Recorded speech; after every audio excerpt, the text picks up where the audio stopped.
Kasus ijazah Presiden ke-7 Republik Indonesia Joko Widodo telah bergulir selama 2 bulan lebih. Namun hingga saat ini belum ada titik terang dari pihak kepolisian. Di sisi lain, nama Jokowi juga disebut dalam sidang kasus korupsi gula yang menjerat mantan Menteri Perdagangan Tom Lebon. Lalu benarkah kesaksian Tom yang menyebut ada perintah Presiden terkait impor gula ini? Kita akan bahas dua topik utama ini yang menyangkut Jokowi bersama pakar hukum pidana Abdul Fikar Hajar. Kita sapa terlebih dahulu, Bang Fikar, apa kabar? Ya, kabar baik, Agung. Selamat Oke, Bang siang. Fikar. Ya, oke. Oke, sejak 2 bulan lamanya kasus ijazah Jokowi dilaporkan, tapi sampai sekarang perkaranya masih belum ada titik terang. Polisi juga belum menetapkan siapapun menjadi tersangka, Bang Fikar. Bagaimana Anda melihat proses panjang dari perkara ini? Ya, oke. Ya, proses atau kasus ijazah palsu ini Hmm? dimulai oleh laporan dari beberapa orang yang diantaranya adalah eh, salah satunya bekas menteri dulu siapa namanya?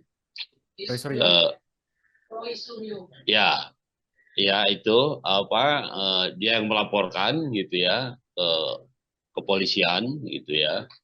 Nah, kemudian itu diproses, tapi ternyata prosesnya kemudian dihentikan.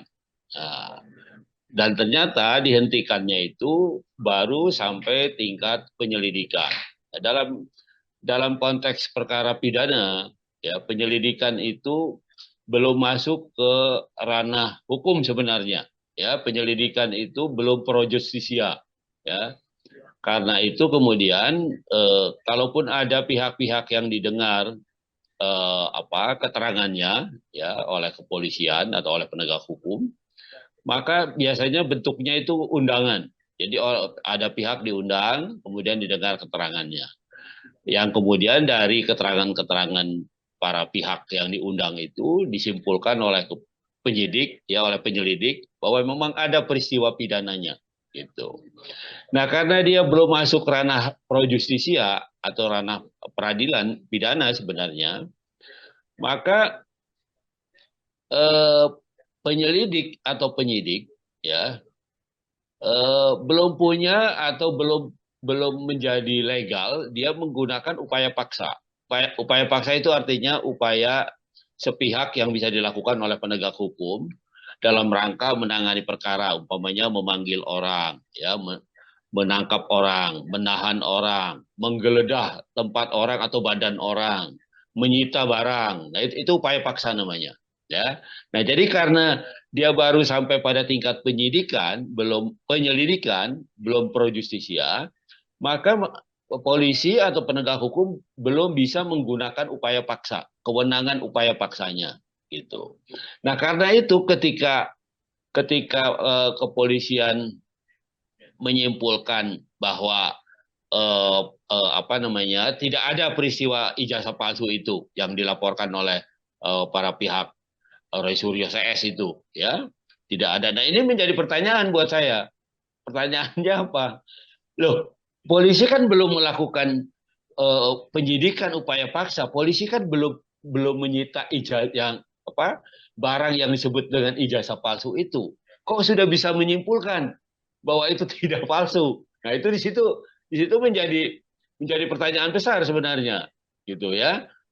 Dengan kesimpulan seperti itu artinya kan asumsinya polisi sudah mendapatkan ijazahnya atau paling tidak fotokopinya, kemudian dia mengkonfirmasi ke instansi-instansi yang mengeluarkan atau apa segala macam. Nah, itu mestinya seperti itu gitu. Tapi itu kan belum bisa dilakukan karena penanganan perkaranya baru sampai tingkat penyelidikan gitu. Jadi belum punya kewenangan upaya paksa itu polisi. Nah, pertanyaannya kan kapan dia menyita? Kan nggak mungkin. Ya di penyelidikan itu menyita menyita barang, menyita ijazah atau menyita apapun gitu. Nah, itu nggak mungkin. Nah, karena itu menjadi pertanyaan, kemudian menyimpulkan bahwa peristiwa ijazah palsu itu tidak ada. Gitu. Nah, karena itu kemudian dihentikan.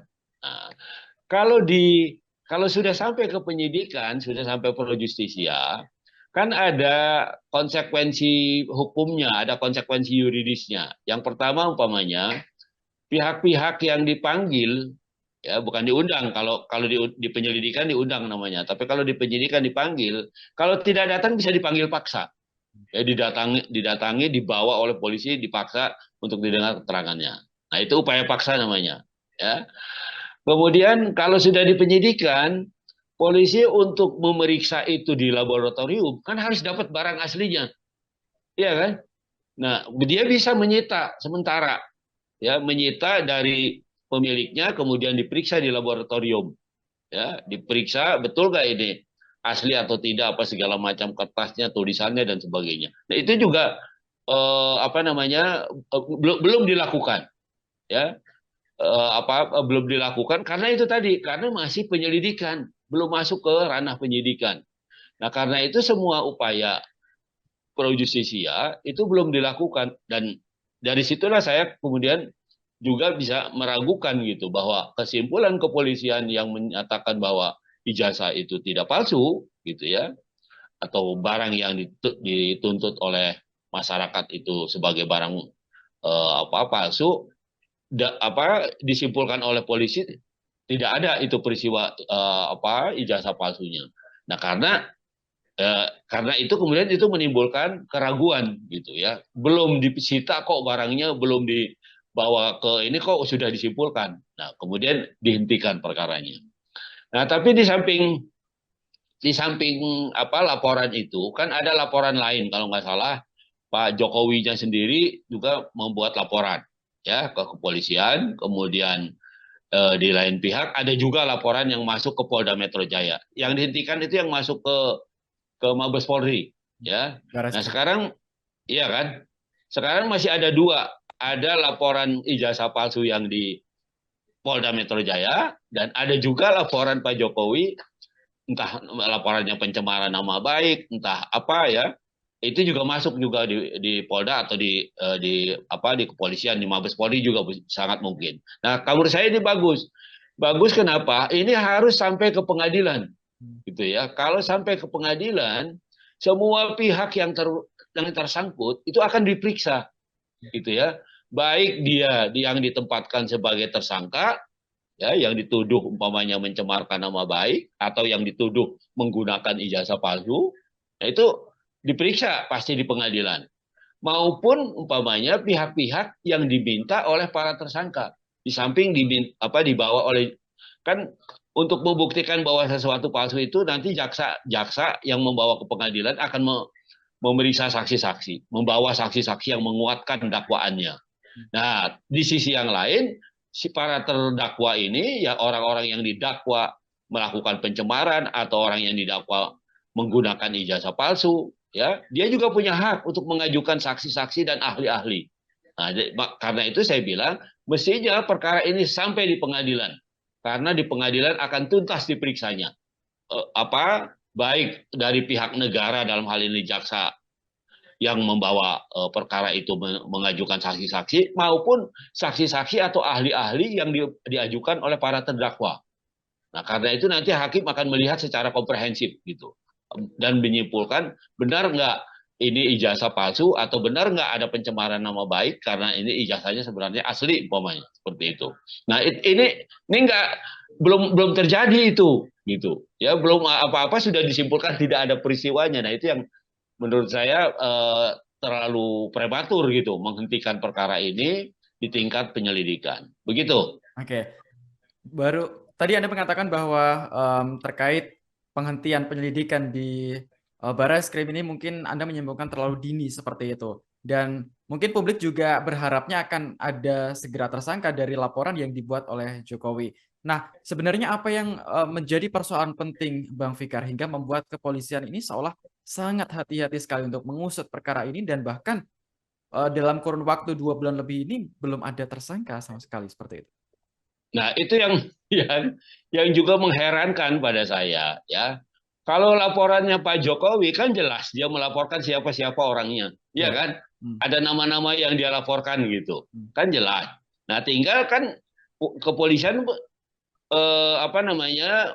meminta kepada Jokowi siapa saja yang dianggap mengetahui mencemarkan nama baik Anda. Nah, nanti dipanggil saksi-saksinya itu yang mengetahui. Nah, mestinya seperti itu untuk memperkuat laporannya Pak Jokowi gitu.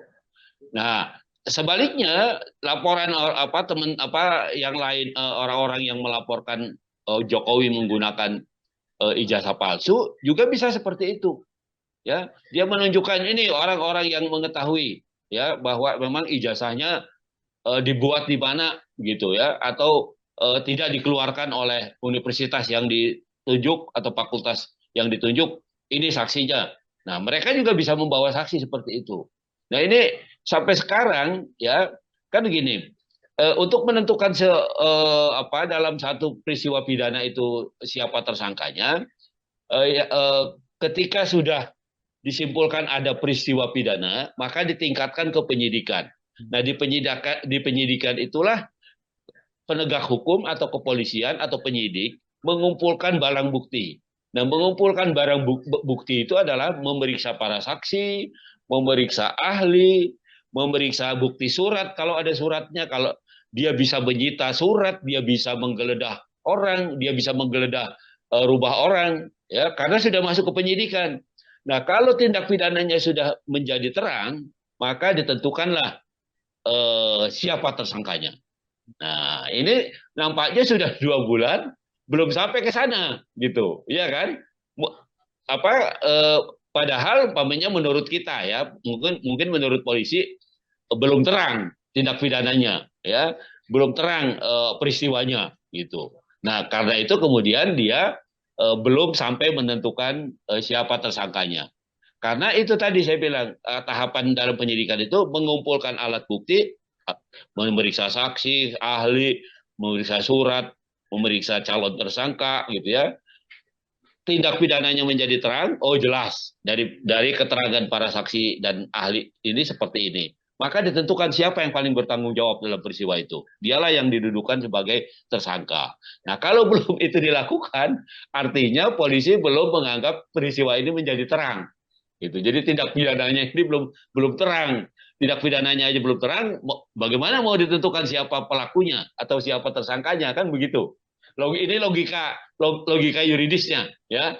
Nggak tahu kalau ada logika lain, ya, yang kemudian bisa apa menghambat polisi untuk menentukan siapa tersangka. Begitu. Oke. Lalu gelar perkara ini kan baru akan dilakukan pekan depan, Bang Fikar. Dalam hukum Nah, pidana sendiri, ini seperti apa gelar perkara? Apa yang sebenarnya ingin dicari kepolisian?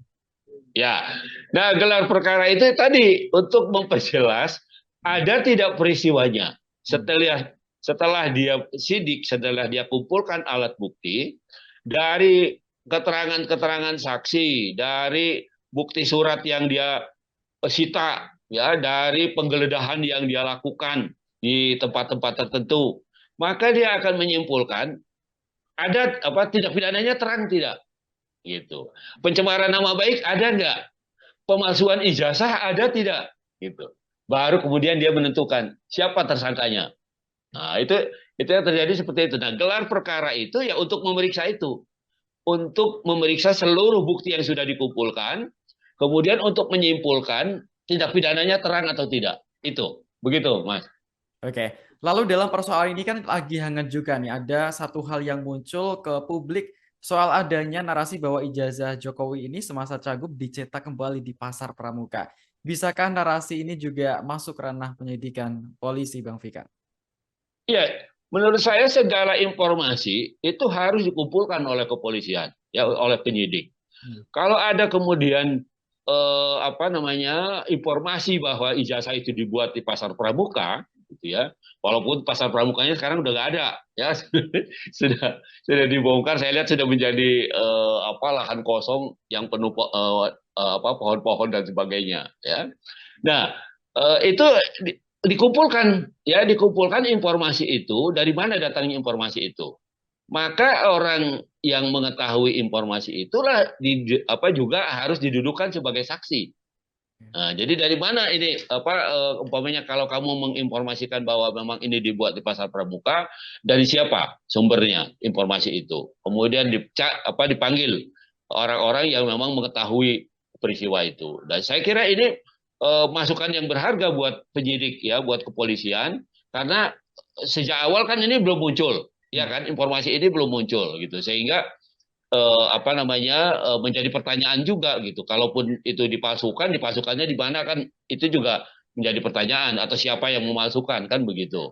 Nah, sekarang sudah ada informasi itu, sebaiknya polisi juga mengejar informasi itu dan mengumpulkan menjadi satu berkas, dan nantinya akan disimpulkan ada tidak peristiwa pidana pemalsuan ijazah ini, ada tidak peristiwa pidana bahwa ada pencemaran nama baik. Nah, baru kemudian ditentukan siapa yang harus menjadi tersangka, siapa yang bertanggung jawab dalam peristiwa ini. Begitu, Mas Agung. Oke, berarti polisi harus terjun untuk menggali atau membuktikan tuduhan ini, atau si penuduh ini mendatangi polisi untuk menyatakan bahwa tuduhan ini menjadi pelengkap atau barang bukti tambahan. Kira-kira bagaimana, Bang Fikar? Ya, menurut saya Hmm. penyidik itu punya kewenangan ya yang komprehensif gitu, yang dijamin oleh undang-undang gitu.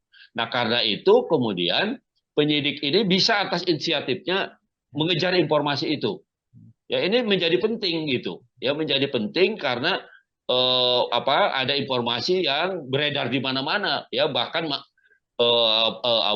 publikasinya sudah hampir ke semua media gitu, dan orang semua tahu gitu. Nah, karena itu untuk menghindarkan tuduhan yang macam-macam, mestinya penyidik dengan inisiatifnya mengejar informasi itu satu. Yang kedua, bisa juga orang yang memang mengetahui bahwa umpamanya ada pencetakan ijazah palsunya di itu, dia juga ikut melaporkan, dia ikut meminta kepada kepolisian supaya dia diperiksa. Dia punya informasi seperti ini, gitu ya. Dia punya informasi seperti ini datangnya dari siapa, kemudian dari siapa lagi. Nah, itu nanti akan dikumpulkan informasinya sampai kemudian menjadi satu kesimpulan bahwa memang betul umpamanya ada peristiwa pembuatan ijazah palsu di Pasar Pramuka umpamanya seperti itu. Nah, itu yang dari sudut pihak-pihak yang punya kepentingan. Tetapi menurut saya yang paling berkepentingan adalah penyidik. Jadi polisi, meskipun tidak ada laporan ataupun meskipun tidak ada permintaan dari orang yang memiliki informasi itu, dia punya kewajiban untuk menyelidiki atau untuk menyidik, memperjelas informasi-informasi itu. Begitu, Mas Agung. Baik. Kasus ijazah juga kita juga akan nantikan gelar perkara pekan depan. Bagaimana hasilnya? Apakah nanti akan segera naik ke penyidikan dan ada tersangka atau bagaimana? Kita juga belum tahu. Kita nantikan Ya, bersama, Bang Fikar ya. oke, kita nantikan bersama. Baik, terima kasih Bang Fikar atas bincang-bincangnya hari ini. Dan Oke, untuk Tribuners, jangan lupa terus saksikan Tribun News on Focus hanya di kanal YouTube Tribun News. Saya Agung Laksono, mewakili kerabat kerja yang bertugas pamit undur diri. Terima kasih dan sampai jumpa. Download Tribun X sekarang. Menghadirkan lokal menjadi Indonesia.